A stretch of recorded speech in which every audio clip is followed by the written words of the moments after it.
Hello beautiful soul! Welcome back to my channel. This is my Chang Amir from Japan, kabayan Scorpio. This reading is for you. Tingnan natin ang iyong 23 November to 29, 2025. Maraming salamat muna sa mga subscriber, new subscriber, cross-watcher. Sa mga bagong pasok dyan, welcome na welcome kayo sa bahay ni Ate Aimee. Salamat din sa nakataba ng puso ninyong mga comments at sa mga nagpa-personal reading. Marami pong salamat. Kung gusto nyo na energy nyo lang talaga, ang gusto nyo makuha natin, all the details is in description below. Paka-check na lang. General reading tayo, kuno mo lang sa'yo at itapon ang hindi naman sa'yo. Maaring vice versa, energy mo, energy ng person mo, energy ng malapit sa puso mo. Nangyayari, or mangyayari pala. Use your own intuition, lawakan nyo ang inyong isipan, ano man ang gender mo, ano man ang edad mo, wala sa barahang kapalaran, kayo pa rin ang makapag-desisyon nito bandang huli. Meron tayong, wag nyo ipilit ko hindi nyo energy ha, ang dami kayo energy sa mundo ito. Virgo, Leo, Libra, Gemini. You want to start a new beginning into your life o may mga bagay ka na gusto mong umpisahan. Pero hindi yon clarity kasi nandun yung decision making, no? Nagkakaroon, maaari ng mga blockage o nalilito ka, yung mga decision making, nagkakaroon ng mga multiple choices in life, pag-aanlinlangan, yung feeling emotions in your life, sa nakikita ko rin dito, kaya iba sa inyo, is you are stagnant. Yun ang nakikita ko sa iyo, no? Medyo mood, ang iba dito, no? Medyo nagiging moody. Yan, may mga moody type situation ako nakikita sa iyo. Na nandito ka rin sa sitwasyon mo na may decision making ka raw na dapat mong harapin o may didesisyonan ka by this week, pero maaring malito ka. Hoping hindi talaga. You need to trust to your intuition, ano? Wag puro emotions, no? Kasi there's a feeling emotion o nagkakaroon ka ng reflection from the past. Maaring gano'n, kaya nakita ko yung pagiging emotional mo. May mga iniisip siguro sa iba o may mga iniilusyon kayo. Kung konti lang yung tulog mo, magbawi ka by the next day. Yan, may mga unclarity situation, pagkalito, thinking negativity, unclarity situation, nagkakaroon ng doubt o pag-aalala sa mga bagay-bagay o sitwasyon, kawalan ng katiyakan sa mga bagay-bagay. Pwedeng sa relasyon, sa trabaho, sa mga goals in life, kung ano man yan, sa iba sa inyo. May makabigla ang magaganap o mangyayari or you give your effort and energy dun sa bagay na iyon. Maaaring may mga mamadaliin ka or bigla ang mangyayari to, no? Sa iba dito is may mga activity ka na gagawin. You're doing something fashion, maaaring new or hindi siya clarity actually, no? Nagkaka-blockage ka eh. Makakareceive ka daw ng text message or news. Yan, pwedeng makaka-receive ka ng news o text message sa isang tao na may nararamdamang lungkot. Ganyan. O kaya ikaw yung magte-text o magbibigay ng message sa tao na yun kasi you feel pain, you feel lungkot, ganyan. Mga ganang sitwasyon. Tingnan natin energy mo. Pero sa iba sa inyo, may mga bagay na need to finish ha. Kung ano mang aspeto ng buhay mo yan, ito na, this is the time. No, this is the time to shift. Kailangan lang lakas ang loob. Something want nang magkaroon ng settling down or need to settling down. Sa iba dito, related to sa work or maybe this sa profession. Sa iba dito kasi bulor si ate, nagdodoble yung may emotions kasi ako nakikita. Kaya maaring sa iba dito is related siya sa love or in your emotions. Yun. You want to success something into your life, pero basta may blockage sa iyo. Energy niya. Mag-trust ka lang sa intuition mo.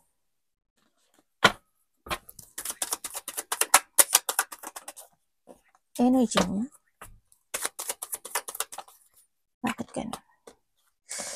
Energy mo, you want to stable into your life. Itong week, sa nakita ko energy mo, yan. Siguro, iba dito magiging busy ka. May mga lalakarin ka, ganyan. Maaaring ito is related sa business mo, kung may business ka, o kaya basta may mga traveling situation, malapit o malayo, may mga biglaang magaganap, then this week, o may mga biglaang lakad, o biglaang desisyon, ganyan. No? O magkakaroon ka ng mga pabigla-biglang sitwasyon. Sinasabi rin dito na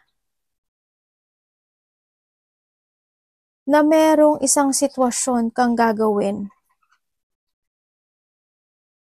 na gusto mong, kasi andito ka sa point na parang either mauulit siya, nangyari na siya dati, tapos mangyayari siya muli, pwedeng ganun. O kaya naman sa iba dito, meron kang isang sitwasyon sa buhay mo na gusto mong uliting muli. Yun ang sinasabi ito. Tsaka magiging pabigla-bigla ka. Ingat ka na lang, ha? Kung magiging pabigla-bigla ka, hindi rin makakagood siya.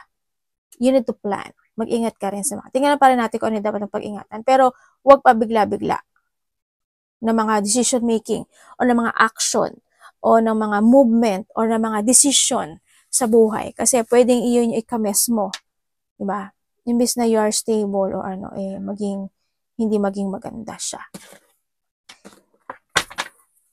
Nandito ka rin sa sitwasyon na maaring pepekiin mo yung sarili mo. Ibig sabihin sa maraming tao ay masaya ka pero deep inside ang lungkot mo. No? You fake your happiness. Ganyan. Nandito ka sa point na yun. May mga indecision situation ka rin kasi. Tingnan natin ang parating kay Scorpio. Ay, namatay yung iPad. Parating kay Scorpio.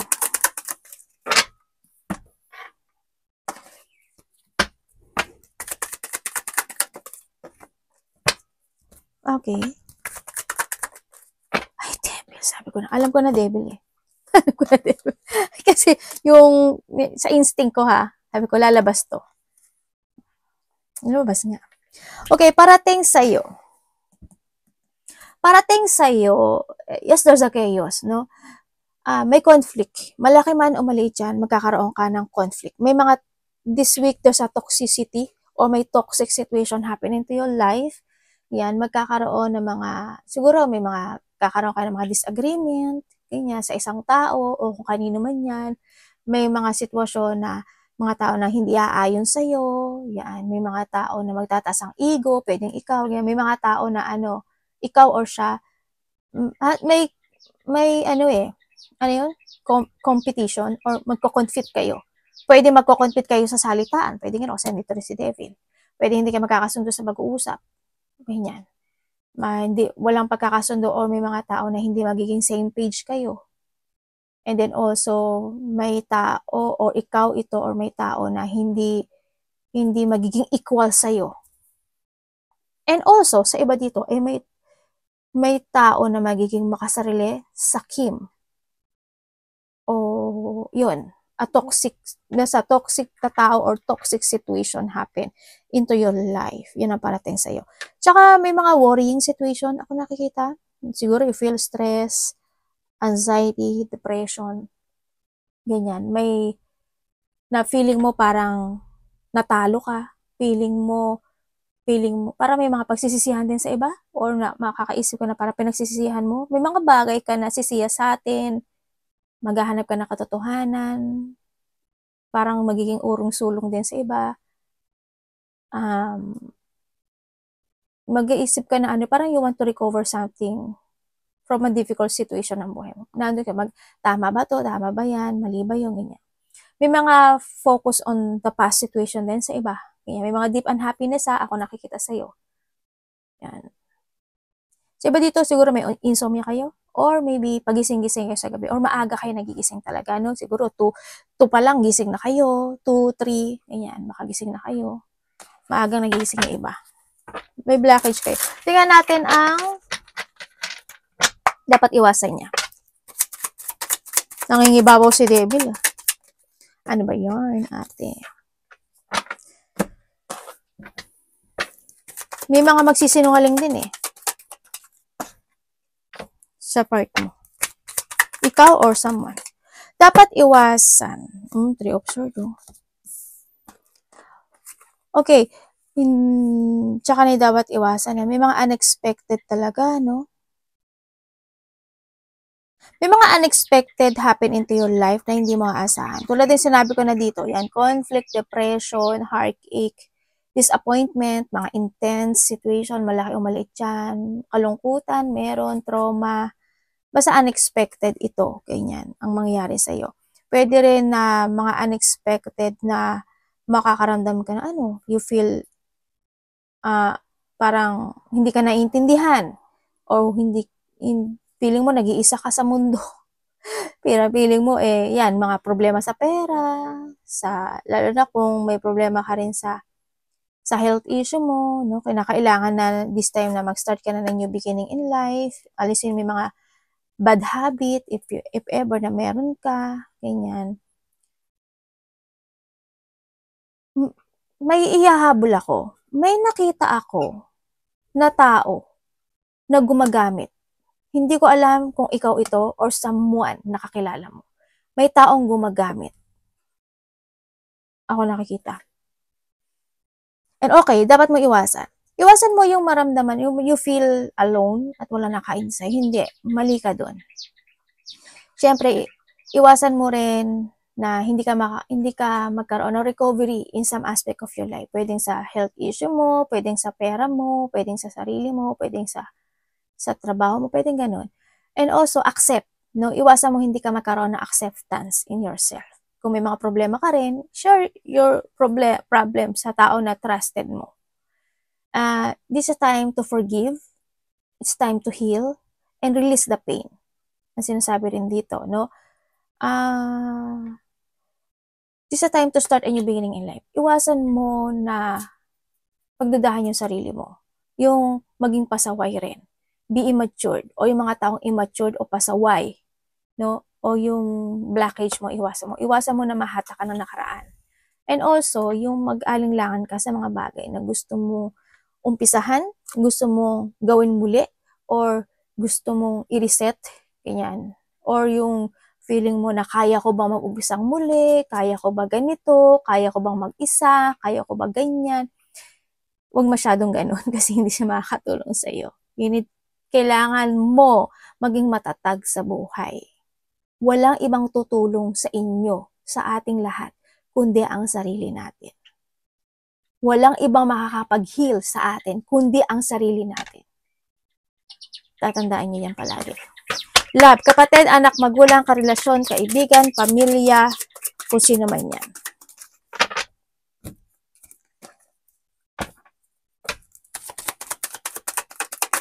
Love. Ay, iba dito, family. Ayun, may family. Okay.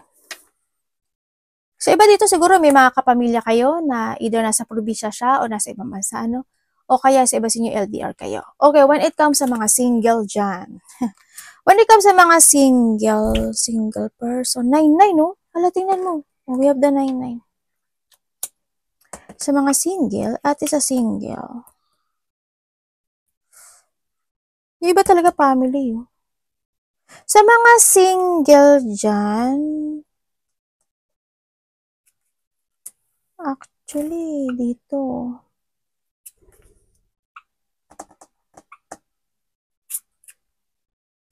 mayroon ka daw biglaang, mayroon kang, hindi eh. Sabi dito, sa single, may makikilala ka na isang tao. Maaaring isa iba dito, itong tao na to, either kasamahan mo siya or may connected siya sa trabaho mo, or mas matanda to sa'yo, or itong tao na to, may pamilya na, makikilala kang ganun. No? Pero ingat ka pa rin. Siyempre, huwag kang pumasok sa may pamilya na. Mag-say no ka. At kung alam mo naman na babaero, wag na. Mag-trust ka, wag ka pa bigla-bigla. Kasi minsan pa bigla-bigla rin kayo. Okay, sa mga magkahiwalay dyan. Sa mga magkahiwalay, magkaiba kasi kayo ng pananaw no? Actually, dito. Magkaiba kayo ng pananaw na handoon yung situation na maaring itong tao na to is may family o may karelasyon na siya talaga. Bukod sa'yo. Yun, nagkaroon na pagre-release in this relationship. Pero, kasi may boundary din kasi sa'yo eh. There's a boundary when it comes in this relationship. Pero nakita ko may pagbabalik. And you need to decide to sa point na yun. Either ikaw ang babalik o siya ang babalik. Pero may pagbabalik o may babalik sa relasyon na ito. Sasabihin niya sa'yo, I still care, I still love you. Pero ang nakikita ko sa kanya, sinasabi niya lang yon. Pero meron siyang mga point o may mga bagay siya na hindi niya pa rin sasabihin sa'yo. Limited yung sasabihin niya sa'yo. Mga magagandang words lang. Pero meron siyang hindi sasabihin sa'yo. Kaya, wag ka rin masyadong mag-trust sa kanya kung magkakaroon kayo ng pagbabalikan. No? Or maybe this is you. Sa mga magkakarelasyon naman, pero nasa sa'yo yun. Kung gusto mo ulitin at maging dito ka sa kay devil, it's up to you. Diba? Nasa iyo yan. Kung kayo is in relationship,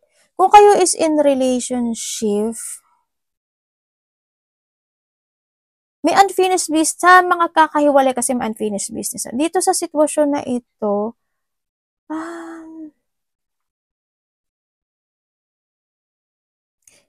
kung nagkaroon ng hindi magandang sitwasyon in the past, maaring magkakaroon muli kayo ng clarity this time. Yan, kung may mga issue, situation, sa magkakarelasyon, nag-away man kayo, nagkaroon ng frustration dito sa relasyon, or nagkaroon ng mga negativity, this time is magkakaroon sa'yo ng clarity this time. Or maaari magkakabati kayo, magkakaayos kayo, or isa sa inyo magkakaroon ng clarity to decide kung ano yung gagawin dito sa relasyon na to. Nandun kayo sa point na yun. Ate, love niya ba ako? Dito sa nakikita ko dito, kasi may pag-uumpisang muli eh. Or hindi yung magkakasundo kayo. Kung mahal ka niya, sana, love, nandito naman si love, pero ang nakikita ko kasi dito, may connection to sa iba. Either may pamilya siya, or may karelasyon siya na iba, o nahandin yung sitwasyon na may mga bagay siya na kailangan niyang tapusin sa buhay. Yun ang nakikita ko dito. Pwedeng ikaw ito or pwedeng siya. Money.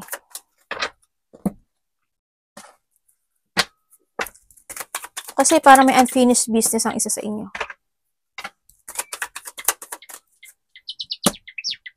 Sa money mo, Scorpio. Siyempre na alam ko naman na hinihiling mo yung pagbabago na magaganap sa buhay mo, no? Pero ang nakikita ko naman sa'yo dito, maging organized ka lang, maging maganda. Ang ano mo, mas more ka maging mature pagdating sa pera, or handa yung sitwasyon na mas maging organized ka pagdating sa pera, magiging maganda yung takbo nito, no? Sa nakikita ko dito. Sa pera mo kasi, yes, magkakaroon kayo ng mga may mga dealing, partnership, ganyan. May mga collaboration pagdating sa pera, sa nakita ko dito. May mga idea ka naman actually na gusto mong gawin, or may mga nakakaisip ka ng creativity idea. Pero, syempre, handun pa rin yung marami kang naiisip na gusto mong gawin. Pero, ang nakikita ko sa'yo dito, hindi mo pa siya nagagawa. Hindi ka pa makapag-desisyon, or siguro na handun pa sitwasyon na hindi mo alam kung sa kaliwa, kanan, o didiretso ka. You need to focus lang sa isang part, no? Dito sa sitwasyon na to, pagdating sa pera. Basta maging organized ka lang. Choose one path, and choose to success. Kung may mga blockage, release mo. Kung may mga dapat baguhin, baguhin mo. Something need to heal pagdating sa pera mo. Or pagdating rin sa'yo. Kasi baka mamaya hindi ka organized din. Diba? Or maaring kung hindi ka pala ipon. Diba? Or maaring more on idea, more on creativity, and more on may mga bagay na kailangan baguhin to success pagdating sa pera. Advice.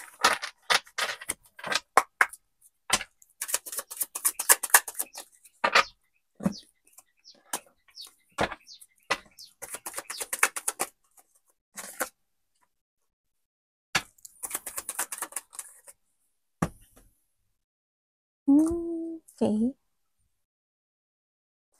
Hindi mo na-advise dito sa sitwasyon mo, there's a burnout situation.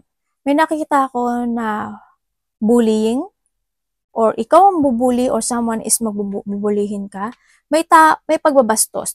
There's a person na magiging rude, or mababastos ka, or ikaw to Yan, ang nakikita ko sa iyo dito. Makakaramdam ka ng ng fear, worry, anxiety, stress. May mga sitwasyon na alam mo daw sa sarili mo bakit naganap o nangyari yon. Yun ang sinasabi dito ha. Kaya huwag din pabigla-bigla kasi hindi na magiging maganda.